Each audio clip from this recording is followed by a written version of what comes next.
last few weeks about the... You start here. You would have heard a fair bit over the last few weeks about the March for Australia rally. So what is it, where is it, and why is it happening? The rallies are on Sunday around lunchtime and are being held in cities across the country: Sydney, Melbourne, Adelaide, Brisbane, Perth, Canberra, Darwin and Hobart. How big will it be? Well, that's hard to say, but it seems unlikely to get anywhere near the numbers we've seen for the pro-Palestinian protests. According to the March's website, this is to call for an end to mass migration. It doesn't appear to have a main central organisation point, though some activists have jumped on board to coordinate the organisation. In Sydney, a woman under the pseudonym Beck Freedom has claimed she is running the New South Wales side of things. There seems to be a lot of organic growth through influence as well, more aligned with the anti-lockdown sentiments from COVID times. We're seeing AI-generated videos too, getting the message out and being widely shared. Some local politicians are supporting it, including Bob Katter and Pauline Hanson. There are also pro-Palestinian rallies on this weekend, and there could be some counter-protests and the Sydney Marathon. So plenty to think about for our police forces. What we don't have tolerance for is violence or criminal offending, and the police are ready to respond if that does take place. So I'd say if anyone wants to come along and hijack these assemblies or do the wrong thing, then we have police trucks out there. We will load them up and we'll bring them back to police stations where they'll be arrested and charged. And one final point, full year net overseas migration, the point of all of this, fell in the 2024 financial year, according to the Bureau of Statistics. Arrivals were down 10% on what was a record year before it. So this graph, which is also from the ABS, shows net immigration over the past decade. You can see a big dip there. That was down to the COVID pandemic when, of course, our borders were closed. Then the big rise as borders reopened, and it's just come off a little bit from there. Well, Amar Singh is the president of Turbans for Australia and a prominent member of the Sikh community. He's in Canberra tonight and joins us now. Amar, you're concerned about these March for Australia rallies at the weekend. You're warning people, in fact, to stay indoors. Why is that? Yeah, g'day, Hugh. Look, it is a concern to what we hear and what we see on social media. I mean, people might be going by, fake names and AI videos, but the targets are real.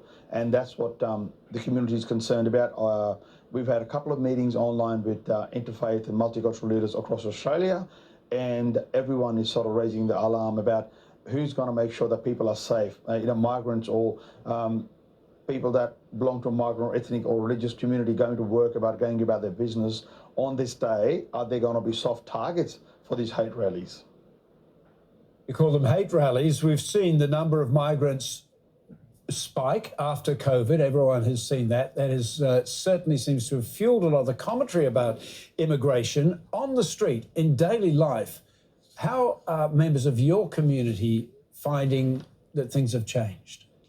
Look, things are changing, but it's not just migrants like myself who belong to a faith community who visibly look migrant. I've got a lot of Australian mates who are married to migrant men and women who they're concerned about their partners going out on Sunday as well. So how do we prove someone's Australian? How do we prove, there's people that we know in our own lives that have been in Australia for 30, 40 or 50 years and they still speak with an accent. I'm sure somebody looking at them and the way they dress or where they talk could say they're an early migrant and, let's talk to them, why are they here? But they don't realise people have invested their whole life in Australia. We call this our home. We love our home, and Australia takes everyone in, and we have huge democracy that practices multiculturalism, and we respect everyone. So I'm not sure where this need has arisen from, whatever the crisis people are claiming to be, but average Australians are not blue-eyed, blonde hair or white. They're from all walks of life, including our first Australians who are indigenous. And we've seen some of these pictures there of your organisation, Turbans for Australia, which does such amazing work, particularly post-disasters. You've been all around the country helping people after bushfires and floods. One of the things the March for Australia group claims to be about is just simply immigration numbers. But it's fairly clear that there have been comments, example for Bob Katter yesterday, that it seems to be targeted at migrants from specific places overseas. What do you think people are hearing? I don't get the point, for what Bob Cat is saying. If migrants from certain countries, how do you define what country is someone from? So again, I remember the Cronulla riots, the hate that came about. I know many Nepalese and Indian men who were bashed on trains and other things just because they were going about to do their shift wherever. And these weren't just people who on temporary residence, they were actually Australian citizens.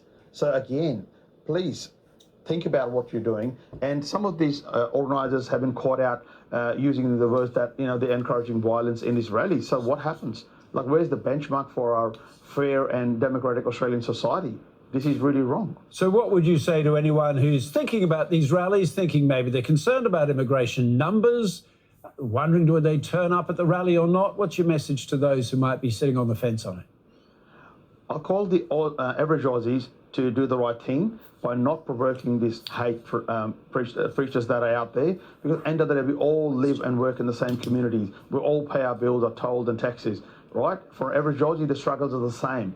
Please do not discriminate against a migrant or somebody else who calls Australia home from a multicultural background. We all love Australia, and I think we all need to be fair with each other. Our struggles are the same. Let's sit together. There's so many platforms and forums we can come together to discuss the issues that affect our families and our kids going forward. We can all work on it together.